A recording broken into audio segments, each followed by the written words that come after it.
Olá, sejam bem-vindos a este episódio da 5ª temporada do podcast Sala de Enfermagem, uma realização do Corém São Paulo. Eu sou Vanessa Morrone. E eu sou James Francisco. E você pode seguir o nosso podcast em todas as plataformas digitais. Lembre-se de seguir o Corém São Paulo e ativar o sininho. As portas da nossa sala de enfermagem estão abertas para você.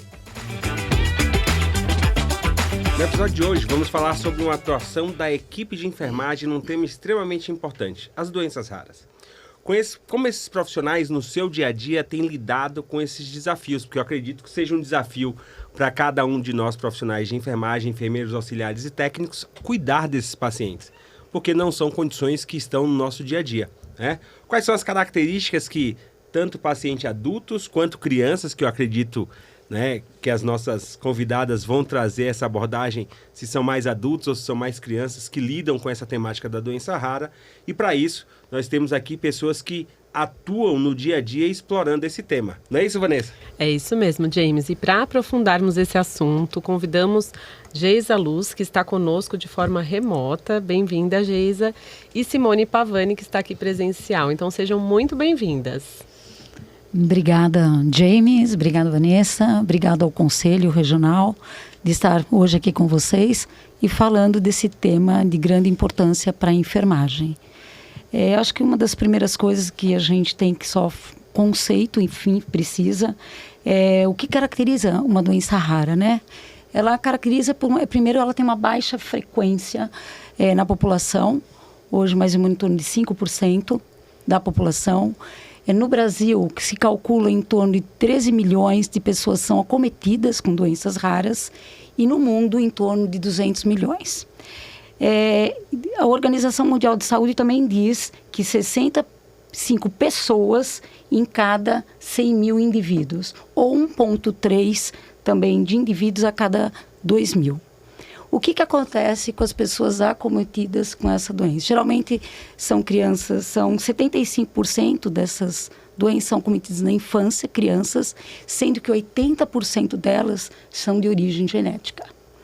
E o que vai acontecer? Essas crianças, elas têm um adoecimento progressivo, degenerativo e têm algumas incapacitações durante a vida dela. Então, o papel aqui do enfermeiro é muito importante na questão da família, dele saber atender e conduzir essa situação na vida dela, dando a melhor qualidade de vida possível dentro dessa situação. Exemplos de doenças que todo mundo já ouviu várias, né? As atrofias musculares, fibrose cística, esclerose múltipla, doença de Crohn, as agromegalias. Então, tem várias doenças que, infelizmente, são taxadas aí como doenças raras. Mas, como diz todo mundo, né, elas existem e é para isso que a gente está aqui. Que bom. Que bom que hoje o nosso Sala de Enfermagem tem uma temática diferente, né, as doenças raras. E o nosso ambiente também hoje é um ambiente diferenciado. É a primeira vez que o Sala de Enfermagem tem a oportunidade de ter uma convidada fazendo uma gravação online, né? Ao mesmo tempo, à distância, não pôde estar aqui conosco em São Paulo em virtude dos compromissos. E a doutora Geisa, que já vai ter a oportunidade aí de ter um en passant de todo o cenário nacional das doenças raras, vai se apresentar agora e trazer um pouquinho da sua expertise para nós. Bom, agradeço o convite, James, Vanessa, Simone, compartilhar essa mesa de pessoas tão qualificadas, né? E falando do cuidado de enfermagem às pessoas com doenças raras que até há pouco tempo eram invisíveis, né? Até para nós da enfermagem. E nas políticas públicas, né? Nas discussões, nas pautas de gestores públicos. Então, desde 2008... 2009, essa discussão de esse termo doenças raras, como a Simone bem colocou, passou a ser uma necessidade mundial, né, na Europa, a princípio, e chegou aqui no Brasil em 2010, né, trazendo ações e trazendo voz a esses pacientes que existem e sempre existiram, né? Então, quando foi em 2012 que eu comecei a me envolver mais nesse engajamento social, né, com associações de pacientes. Hoje eu atuo como consultora científica de uma associação de pacientes, inclusive. Eu fiz um estágio de doutorado no Canadá e eu vi lá a potencialidade dos pacientes em 2012 e o quanto eles faziam muitas coisas, especialmente para levar conhecimento aos profissionais de saúde. Então, existe uma lacuna aí de conhecimento, onde todos nós envolvidos nessa causa podemos salvar vidas. Podemos cuidar, mas principalmente transformar essas vidas e trazer mais qualidade de vida. Então, eu me envolvi nas doenças raras por meio de uma experiência pessoal, lá na graduação, por isso que eu digo que os estudantes de enfermagem têm um grande potencial de engajar nessa causa e cuidar dos pacientes com doenças raras, e podemos aí transformar também esse conhecimento aos enfermeiros já formados, né, por meio da educação permanente, para que esses pacientes realmente tenham voz nos serviços públicos de saúde, né? Nós temos uma política pública desde 2014, então aí já completou 10 anos, e na política pública, nos serviços de referência em doenças raras, tem ali os profissionais mínimos, e o enfermeiro, o técnico de enfermagem está ali presente. Quanto a nossa profissão é importante e prioritária no cuidado a esses pacientes. Então, fiquei muito feliz pelo convite quando eu soube, né? E que bom que nós trouxemos essa pauta aqui, e eu estou aberta para a gente conversar muito mais sobre o cuidado das pessoas com doenças raras. A maioria criança se manifesta, né, na infância, mas hoje, essas crianças hoje estão se tornando adultas, né? Então, nós precisamos qualificar a enfermagem gerontológica, por exemplo, né? Que vão receber a transição dessas crianças, desses jovens que não chegavam até essa idade até pouco tempo, mas com o avanço da ciência, da tecnologia, do tratamento, essas pessoas estão envelhecendo. Então, precisamos olhar para o cuidado dessas pessoas adultas com doenças raras. Então, estou muito feliz de estar aqui com vocês. Muito obrigada. Obrigado, Geisa, pelas colocações. Eu vejo que na fala inicial de vocês duas, vocês já classificaram que é uma doença rara, né? Essas doenças de baixa incidência na população e que acometem, na grande maioria, essas crianças. Mas vocês trouxeram alguns aspectos que são muito importantes, né? Hoje nós temos uma mudança de pirâmide etária, a nossa população, ela adoece, ela envelhece com muito mais qualidade de vida. Eu me lembro quando eu era pequeno, ainda no primeiro, no segundo ano colegial, se falava numa expectativa de vida de em torno de 50 anos. Hoje a gente fala aí em torno de 75 a 80 anos. Ou seja, a sua criança com doença rara vai ser um idoso, né? Vai crescer. E como é que nós, enquanto profissionais de enfermagem hoje, temos lidado com esses desafios de fazer o diagnóstico precoce ou ajudar no diagnóstico precoce? A gente sabe que o diagnóstico ele acaba sendo uma atribuição do médico, mas o profissional de enfermagem tem um papel extremamente importante do ponto de vista em que ele faz uma boa anamnese, ele consegue identificar sinais e sintomas ali que podem levar ao diagnóstico. Como é que nós temos lidado hoje, enquanto profissionais de enfermagem, com a ajuda nesse diagnóstico precoce e um tratamento tão longevo dessas pessoas, né? Dessas crianças que hoje se tornam também adultos e se tornarão idosos? Então, eu concordo com a colega quando ela fala de uma fragilidade que a gente ainda tem na enfermagem. Você vê, eu trabalho num grande centro daqui de São Paulo e hoje ainda a gente não tem um enfermeiro que trabalha no serviço conosco, com a área médica também da genética. A gente sabe que teve bastante movimento, como foi colocado, em 88 no Brasil, começou o aconselhamento genético, a enfermagem participou, depois isso cresceu. Hoje nós temos uma sociedade brasileira, né, de enfermagem genética e genômica, e depois o nosso conselho também, na 468 de 2014, ele reconhece essa atuação e depois, acho que é uma de resolução de 570 de 18, ele também reconhece como atuação de uma especialidade. Exato. Então, hoje, o que eu vejo que ainda se precisa a enfermagem se aprofundar muito mais nessa questão das doenças raras, porque ela tem muito a ser feito. Então, levantamento dos riscos genéticos, os mapeamentos, o aconselhamento, o apoio para essas famílias que são acometidas. E isso começa também desde lá do pré-natal, né? Nós temos aí doenças que já podem ser diagnosticadas ainda no pré-natal, depois, posteriormente, dos testes, os exomas, o pezinho, né, que ampliou bastante a ampliação desses exames, para que você possa, dentro do possível, para essas famílias, levar uma qualidade de vida. O que a gente não pode esquecer é o sofrimento também do cuidador, né? O cuidador, ele sofre, porque é o filho, em ver a criança nesta situação. Então, esse apoio é importantíssimo. E a gente tem que lembrar também o acesso, né? Com as questões dos centros especializados, as entradas, eles começam lá na atenção primária até chegar aos grandes centros. Às vezes é tardio o diagnóstico. E muitas vezes o tratamento. Nem todas elas terão tratamento. Muitas das doenças não há tratamento, não há cura. Mas tem algo a ser feito e muito. Então, quando eu trabalhei com fibrose cística, eles faleciam aos 7, 8 anos. Hoje não, hoje tem jovens, adultos, com isso fez transplante, nós evoluímos para o transplante de pulmão. Então, tem muita coisa a ser feita. Mas eu acho que ainda é uma longa jornada para as famílias, difíceis para elas ainda. E acho que o papel nosso é todo esse, é o apoio, o acolhimento, mas com conhecimento. Com toda certeza.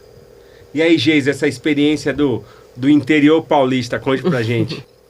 Creio que não seja muito diferente da capital, mas nós temos alguns desafios, talvez, no acesso ao diagnóstico.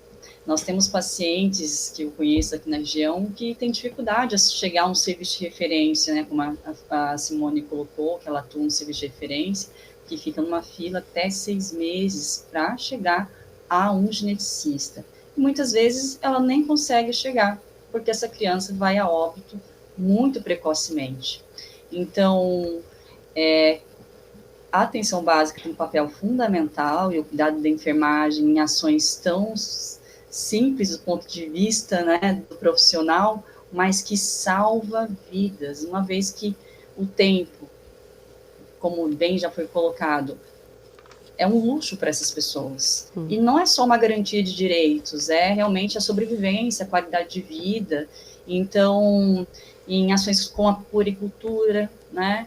Então, quando essa criança faz a pesagem, né? Nós temos vários instrumentos de avaliação de crescimento e desenvolvimento da criança, dos reflexos. Se nós podemos já observar que essa criança não está desenvolvendo de acordo com os nossos instrumentos que nós temos para a enfermagem, nós já podemos pensar em algumas pistas para se pensar em uma doença rara, né? A literatura traz que essas pessoas percorrem até 7 a 10 médicos para se obter um diagnóstico de 5 a 7 anos, né? Muitas vezes esse tempo ele se perde, uma vez que uma criança com fenilcetonúria, por exemplo, em 1 mês, 2, ela já pode ter uma sequela que é irreversível, que é a deficiência intelectual.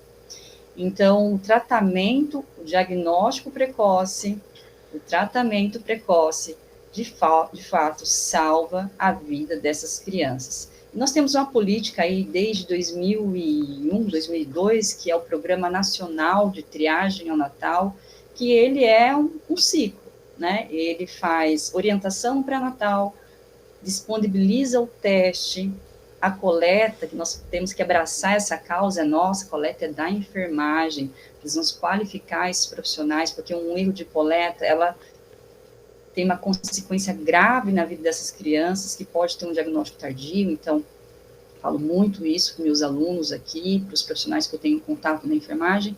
Então, nós precisamos levar isso realmente a sério, né? Transporte, armazenagem desse material, e que salva a vida da criança, que vai ter uma vida completamente normal.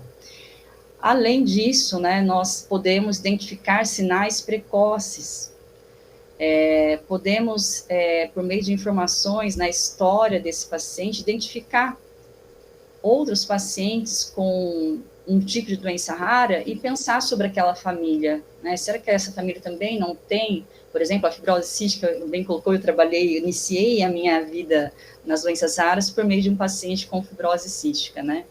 Então, nós podemos, por meio da história, pensar e alertar a equipe, o médico está cuidando dessa pessoa que muitas vezes está ocupado e alertar se não poderia ser uma doença rara. Então, nós podemos fazer muito quando imbuídos desse conhecimento de uma forma séria, responsável em relação ao que está nas nossas mãos. Então, eu vejo a atenção básica como a porta, né, desses pacientes que estão lá, né, o SUS é a porta de entrada, o sistema é uma unidade básica de saúde, mas em todos os pontos de atenção, esses pacientes estão circulando por aqui, na região de Marília, no interior de São Paulo, e eles buscam a resposta. Essas mães querem uma resposta para esse filho que está indo de um serviço para outro sem um nome, né? Esse nome pode nem ter um tratamento, mas pode mudar totalmente o manejo do cuidado da equipe multiprofissional, inclusive da enfermagem. E se tem um tratamento, muitas vezes esse tratamento, 5% dessas doenças raras tem um tratamento medicamentoso. E será que nós estamos imbuídos desse conhecimento para fazer uma terapia de reposição enzimática, desses medicamentos órfãos, né? Então, nós precisamos conversar sobre isso, abrir espaços para que nós possamos nos capacitar, e conhecer e discutir, tirar dúvidas. Então, temos um caminho aí longo pela frente, mas eu acho que juntos nós podemos caminhar como sempre conseguimos, né? A enfermagem tem essa característica de luta, de aproximação e de força. Muito bom. Eu queria, as meninas colocaram aqui bem, né, James, a questão da atenção primária. Eu vou colocar, porque eu sou da atenção primária e eu sei o quanto a gente se colocar enquanto papel de triar, né, vamos dizer assim, mas observar sinais de alerta lá na consulta de enfermagem, na consulta de puericultura, ou mesmo no pré-natal. E aí eu passo a pergunta para vocês, né, o que difere essa questão do cuidado para os pacientes pediátricos e também aos cuidados aos pacientes adultos? Porque muitas vezes, aí a Geisa e a Simone podem responder, né, James? Muitas vezes a gente depende, quando a gente fala do Sistema Único de Saúde, de uma fila de regulação, de também ter especialistas, né? Porque assim como na enfermagem, com certeza não é minha área, mas eu entendo que doenças raras também não é uma especialidade muito comum, né, que abarque aí todo esse, né, por mais que sejam 5%, mas é uma boa demanda da população que necessita, né? Então, eu queria saber de vocês aí, os desafios com relação ao acesso ao serviço, mas principalmente no quesito, a Simone e a Geisa pode trazer, da pediatria e a diferenciação com relação também ao cuidado, né, de enfermagem ao paciente adulto. Antes dela responder, eu vou aproveitar aqui e fazer uma consideração, sim, né? Se para o doente que não tem doença rara, exato, criança não é um adulto crescido, né? Imagine nessa situação o quanto deve diferenciar o cuidado muito de um para o outro. Por isso que vocês estão aqui para nos ajudar a aprender um pouquinho mais sobre isso. Então, eu posso responder por pediatria, né? Sim. São 36 anos na pediatria e um hospital que hoje acolhe várias doenças, inclusive as doenças raras. Eu acho que o grande desafio nosso, primeiro, como eu já comentei, é nos empoderarmos de conhecimento. Né? Independente de se é uma fibrose cística ou uma outra doença, nós temos que ter o conhecimento na assistência. Sempre pautado nos protocolos dessas instituições, os protocolos básicos que hoje tem, as RDC 519, 2013, onde ela coloca todos os protocolos que a gente tem, e o incentivo dessas instituições, né, daquele enfermeiro, a equipe, né, porque a gente só pensa no enfermeiro errado. Você tem o técnico, tem o auxiliar lá com você, ele também tem que ser empoderado do manejo com esse paciente. Na pediatria, a gente foca muito a família, porque o binômio não existe, né? E essa família hoje pode ser a avó, pode ser o avô, pode ser o pai. Então, é empoderar eles nesse manejo dentro de casa também, para que não tenham repetições.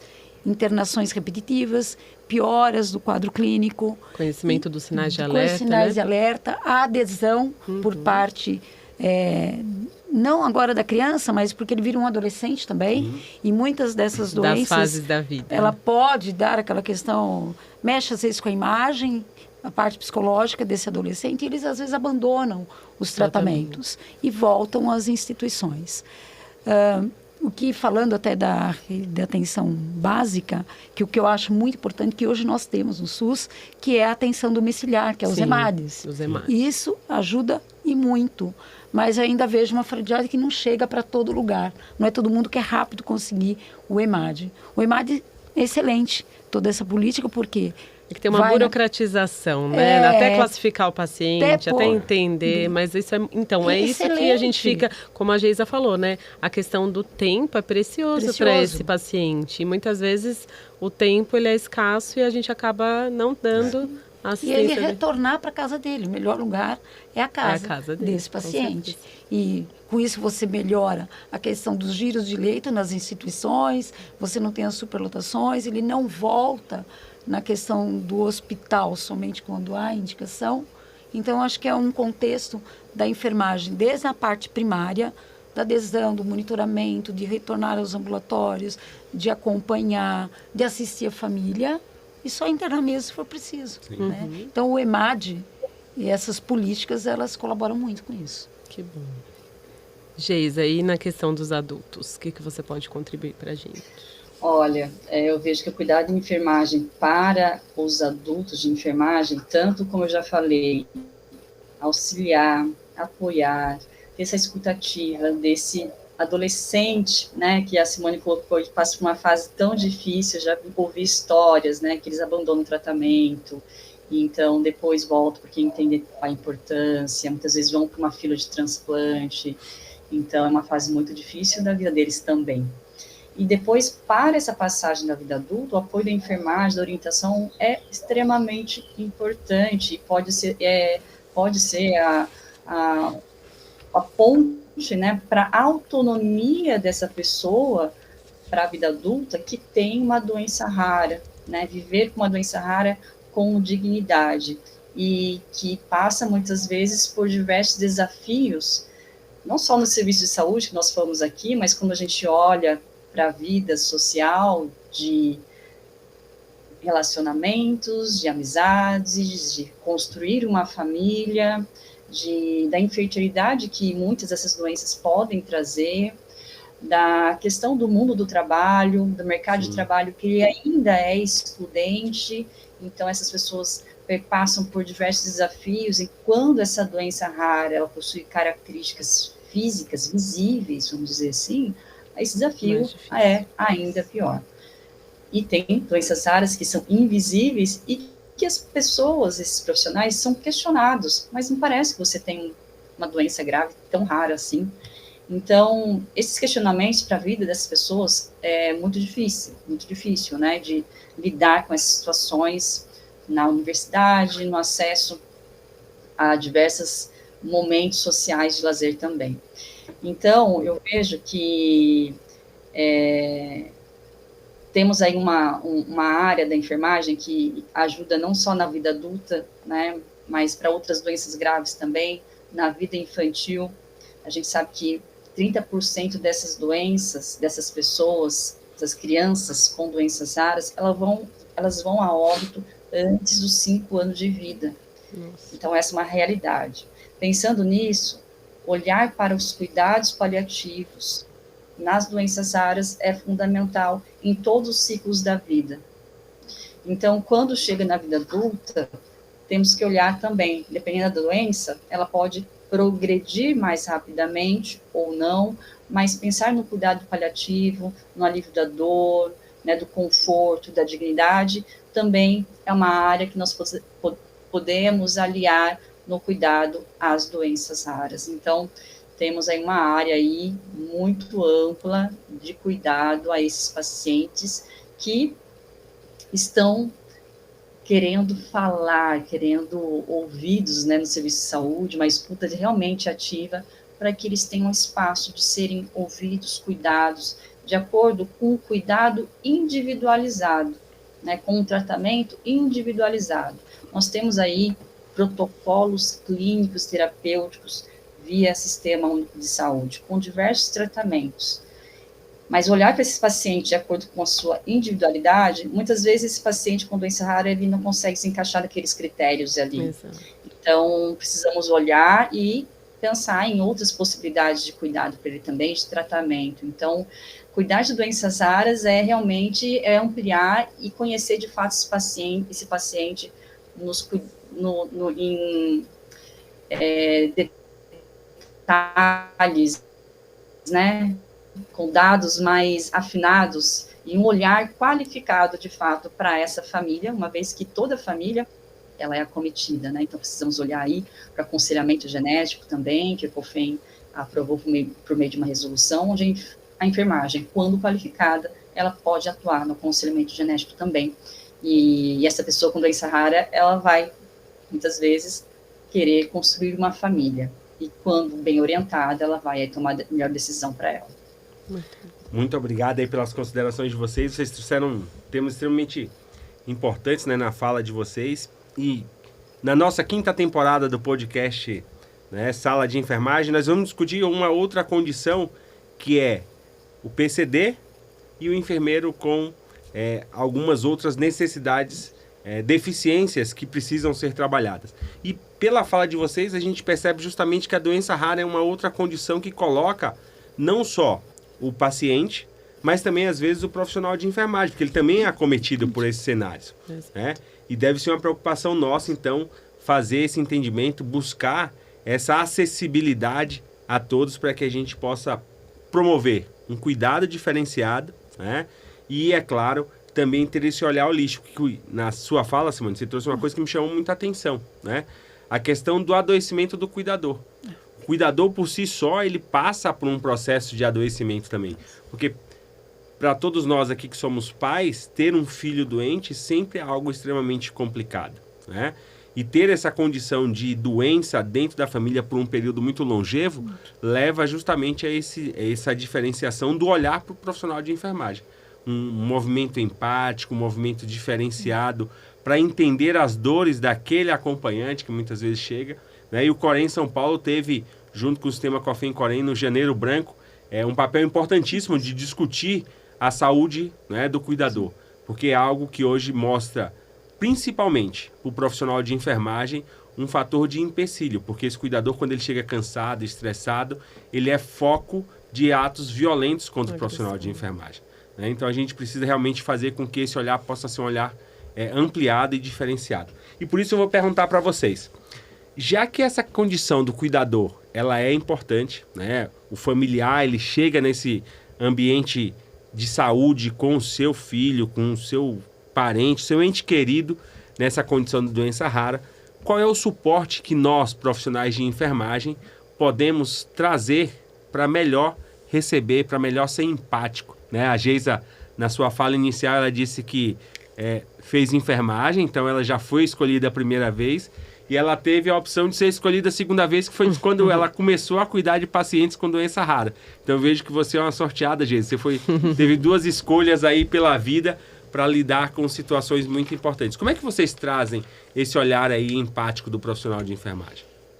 Olha, eu vejo o seguinte, dentro da pediatria, né, quando a gente começa, e até complementar uma coisa que você comentou do profissional também, né? A pediatria, quando você entra na pediatria, eu pelo menos, eu acho que hoje com a minha experiência que eu vejo, a gente não imagina que tem tanta criança doente. É verdade.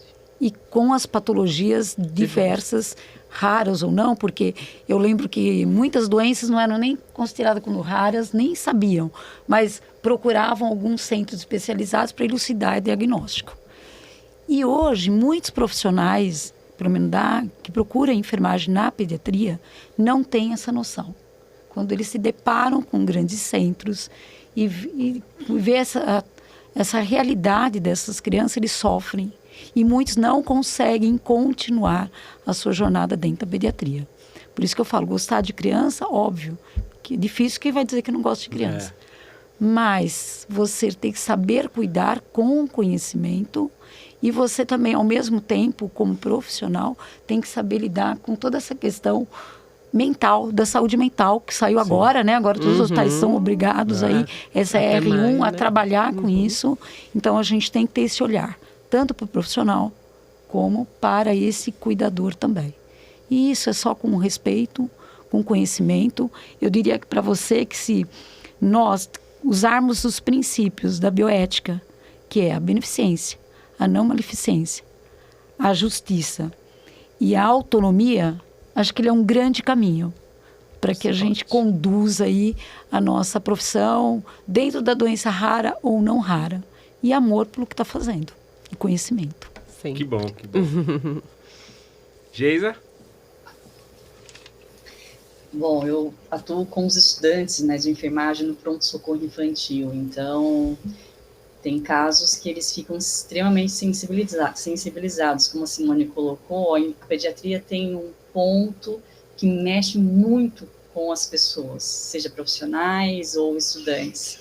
Então, a gente tem que estar atento a todo momento para o perfil dessa pessoa, né, no cuidado das crianças, né. Então, quando eu comecei a trabalhar no pronto-socorro infantil, eles me diziam assim, eu acho que tem umas doenças raras aqui, de vez em quando surgem algumas crianças.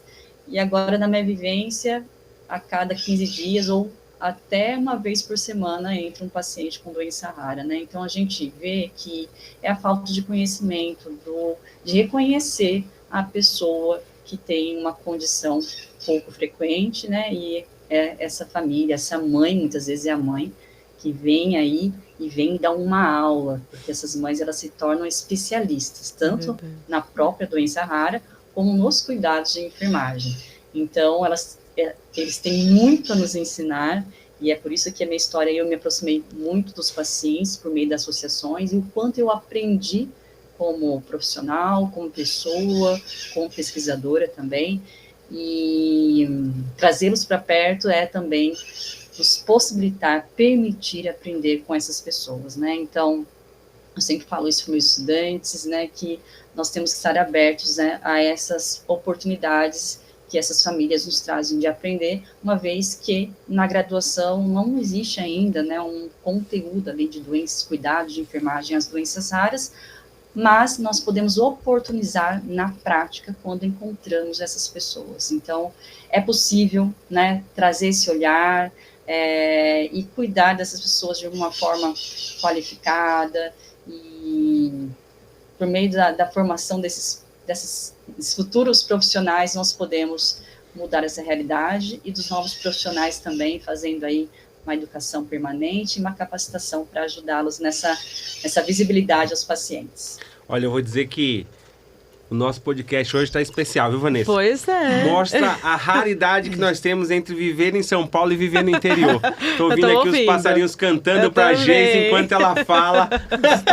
É uma trilha sonora, James. Essa é a diferença de poder morar no interior, com a natureza. As maritacas. Bom, né? Muito bem. E nós aqui no devido concreto, né? Então, isso mesmo. mas isso mostra o quanto é importante, né, cuidarmos cada um desses ambientes. É isso aí. E a Geisa, eu vou só complementar, mas ela já citou que existem, né? Eu gostaria de que vocês trouxessem, assim, se existem realmente protocolos de boas práticas, para que quem está nos ouvindo, que seja leigo, como eu, estou aprendendo muito com vocês aqui hoje. Eu conheci a Geisa, viu, James, lá no LinkedIn, porque as postagens dela sempre me chamaram muita atenção. Sempre baseada em evidências, ela traz aí um panorama realmente que eu desconhecia da atuação da enfermagem. Então, Geisa, eu sou muito admiradora do seu trabalho e parabéns por tudo que você faz. A Simone também, lá na prática dela, né, um grande instituto que nós temos muita honra de fazer parte, né, do nosso núcleo aqui do estado de São Paulo. Mas, principalmente, se vocês têm, né, como dar, né, orientações ou recomendações desses protocolos de boas práticas para que seja na atenção primária, na secundária, ou mesmo diante, né, de um caso, porque muitas vezes a gente vai lidar, né, James, no atendimento, seja numa urgência emergência, que você vai tratar de uma criança que você às vezes nem conhecia aquela doença, né? Então, se vocês podem recomendar esses tipos de protocolos, se tem dentro do SUS, ou então, como a Geisa falou, né? Essa questão das associações de pacientes, né? De familiares, que vocês podem trazer para a gente já encerrando aqui o nosso bate-papo. Então, onde eu trabalho, acho que posso dizer onde é, claro, né? Que é o Instituto da Criança e do Adolescente, da Faculdade de Medicina da USP.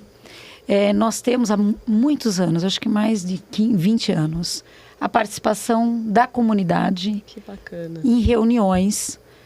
Hoje eu não acompanho mais, é um outro colega que acompanha, e nós trouxemos, isso há mais de 20 anos atrás, as famílias para dentro dos pais, e lá tinham pais que eram de pacientes, como eram de associações destas patologias. E eles participavam nas decisões do hospital. Vou te dar um exemplo simples. A questão da criança, vamos supor que ela tinha que usar, a doença dela, um protetor solar específico. Uhum. E ela falou, mas aqui não tem. Ela nos ajudou, junto à instituição, a isso. A outra coisa que eles também nos ajudam muito, e nós, acho que é uma troca, é inserir essa família também na sociedade. Essas mães, elas passam meses, como falou o colega, muito tempo na instituição, até um diagnóstico e retornar à vida dela. Então, muitas vezes, ensinamos crochê, tricô, algumas começam a vender pano de prato. Então, recolocá-las na vida, porque essas mulheres, essas mães, têm outros filhos, têm maridos, o empreendedorismo social lá dentro, e elas legal. Começam com isso. A questão, quando você fala dos protocolos, né? Então, primeiro, a gente tem uma política nacional de atenção integrada às pessoas com doenças raras, isso é desde 2014, julho de 2014. Existem, sim, protocolos do Ministério da Saúde, que ele faz, muito a questão de diagnóstico, tratamentos das doenças, dessas que a gente colocou, tem vários deles. Então, eu acho que as pessoas interessadas, elas podem procurar no site do GOV, do Ministério da Saúde, tem as cartilhas, fala sobre atenção primária, sobre o aconselhamento. Então, ele dá um panorama grande para as pessoas vão começar a se empoderar do assunto. Então, isso ajuda bastante. Né? E agora, a prática do cuidar do assistir, é lógico que a instituição tem o seu protocolo, em forma geral, da assistência, da segurança ao paciente, mas a gente nunca esquecer que ele tem que ser personalizado. Sim, cada assistência tem um plano terapêutico para aquela criança, com a sua dificuldade, de nós cada vez mais empoderar também essa criança e também de que ela tenha, assim, o autocuidado, né? Porque ela vai virar um adulto. Sim, e ela tem que trabalhar com as suas dificuldades, vamos dizer, e fragilidades. Muito bom. Geisa? A Simone trouxe uma questão bem importante aí, né, do paciente ficar um tempo internado, e nessa internação, muitas vezes, que acontece o diagnóstico, é novidade para a família, para a mãe e para a equipe, para a enfermagem. Então, nós também precisamos, a equipe precisa estudar, e a gente fala que aqui no hospital que a alta começa na admissão, né? Já precisamos pensar na alta. Ainda mais que tem que ter um plano de cuidado bem orientado. Isso, então a gente já começa a pensar na alta desde a admissão, mesmo que ela fique meses ali. E nós temos um projeto aqui que chama Alta Responsável, né? Então, inclusive, teve um paciente com doença rara, ficou 8 meses na UTI, foi para pediatria, e funciona muito bem na pediatria autorresponsável, onde os profissionais da equipe de saúde lá do município X, aqui Tupã, Lupercio, vêm para receber as orientações da equipe que acompanhou essa criança por 8 meses, sobre os cuidados da tráqueo, da gastro, né, e todo o suporte para que essa criança continue a ser bem acompanhada ali, com essa mãe que já foi aí treinada já por 8 meses, né? Então, eu acho que isso é uma boa prática que tem funcionado muito bem aqui na nossa instituição. E quando se fala, né, em protocolos, a Simone já bem colocou, tem um guia super super importante para quem quer ler mais sobre a linha de cuidado às pessoas com doenças raras. Então, é online, pode baixar esse documento, até mesmo se no teu município tem um serviço com profissionais, né, com um médico geneticista, que é raro também, aqui a gente não tem ainda, nosso grande aquisição, sonho é ter um médico geneticista para ter essa equipe aqui com a gente, e lá tem todo passo a passo para solicitar a habilitação do serviço de referência em doenças raras. Além disso, associações de pacientes, né, eu falo da FAG porque estou bem, assim, ligada a eles, o quanto os pacientes procuram a FAG por meio do 0800 777 2902, não somente os pacientes, mas também os profissionais, que também ficam, muitas vezes, perdidos sobre a orientação de um serviço de referência. Diante de uma doença rara, lá no seu serviço. Exato. Muito bom. E aí acaba aqui ligando, e a gente tenta ou orienta, de fato, de acordo com a doença, se a gente tem propriedade naquele assunto. E, além disso, tem a Sociedade Brasileira de Enfermagem Genética e Genômica, né, a presidente é a Érica, que está aí criando mais e mais conhecimento para que enfermeiros, estudantes e técnicos engajem nessa causa, né, e nessa causa tão importante. E o ano passado eu fui convidada pela Global Nurse Network for Heart Disease, que é uma plataforma onde enfermeiros de todo mundo estão se encontrando ali, trocando experiências sobre cuidados de pessoas com doenças raras, seja específica ou de forma geral. E existe um projeto lá dentro de capacitar enfermeiros de todo mundo sobre doenças raras, que vai ser lançado aí nos próximos meses. Embora a plataforma esteja na língua inglesa, nós já estamos aí trabalhando para que seja traduzida para todas as línguas, e para a língua portuguesa brasileira é uma das prioridades, né, e a importância de engajar cada vez mais enfermeiros ali. A gente está com um país com o maior número de profissionais cadastrados, estamos com 90, então é um caminho também. Então, são estratégias que vêm dando certo, então, com ações pequeninas, muitas vezes, no serviço de saúde, numa atenção básica, num pronto-socorro, já é muito. Se ajudar um paciente, já é muito. Então, acredito muito nessas ações, e eu vejo dessa forma, que a gente pode construir diálogos, propostas, estratégias, projetos, desde pequenininhos até grandes, né, e unindo aí profissionais como a Simone, vocês, né, como o Porém, outras entidades também, como a Sociedade Brasileira de Enfermagem Genética, que também está aberta aqui no Brasil para a gente trabalhar juntos e nos unirmos. Aproveitar para deixar um abraço para a doutora Érica, né, enquanto presidente do Corém em São Paulo, tive a oportunidade de conhecer a Sociedade Brasileira de Genética e Genômica, que eu nem sabia que existia. Então, para mim, era um momento de conhecimento raro ali naquela reunião. E depois, hoje, eles conversam com a gente também lá no Conselho Federal de Enfermagem, trazendo aí a amplitude para a enfermagem numa área extremamente importante, que é a genética e a genômica. Bom, mas o nosso papo tá gostoso, tá muito bom, mas a gente precisa chegar ao final desse episódio, né? Agradecer tanto a Geise quanto a doutora Simone por trazer tanto conhecimento, tanta relevância de um tema diferente para a enfermagem, e pedir para vocês que façam as suas considerações finais aí para os nossos telespectadores. Eu primeiro agradecer o convite de novo para vocês. Eu acho que o mais importante de tudo isso é o que vocês estão fazendo aqui, que é levar informação para as pessoas que estão nos ouvindo, para a enfermagem que está nos ouvindo, e saber que a doença rara é uma doença, lógico, mais complexa, mas como outras. E o que vai nos diferenciar é o amor que a gente cuida, é o conhecimento levado para esses pacientes, as suas famílias. E a outra coisa que a gente não pode esquecer, que eu ia acabar esquecendo aqui, é que essas crianças, elas precisam de uma equipe multiprofissional. Não é só enfermeiros e técnicos e auxiliares que eles precisam. Então, nós temos as doenças de alta complexidade, elas necessitam da equipe multiprofissional. Então, isso é importante, e também as parcerias junto com as unidades básicas. Muitas vezes a gente treina a unidade básica, para poder levar essa criança para casa, porque ele é o apoio para eles. Então, acho que é agradecimento. E saber que fevereiro, né, comemoramos todo fevereiro final, fevereiro 28 ou 29, quando é bissexto, a questão das doenças raras. Acho que é o respeito a essas pessoas que nós temos que ter e acolher. Obrigada, Simone. Geisa?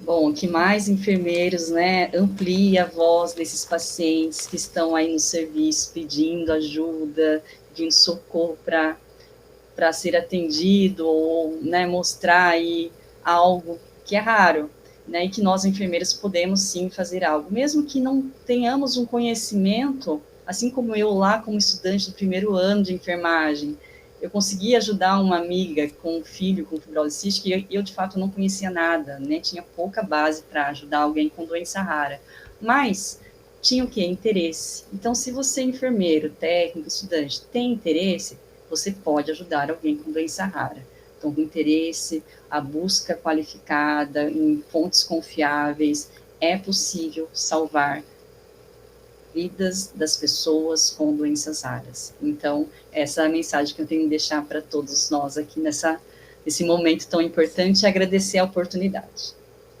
Muito bem. Então, para a gente finalizar, né, James, foi uma conversa extremamente esclarecedora. Eu acho que muitos de vocês, assim como eu, vai buscar aprender mais ainda sobre as doenças raras e poder divulgar, né? E eu, enquanto membro da Câmara Técnica da Atenção Primária à Saúde do Corém São Paulo, vou levar essa discussão também para a gente poder, quem sabe, incluir lá nos nossos protocolos algo, né, como recomendações e boas práticas aí.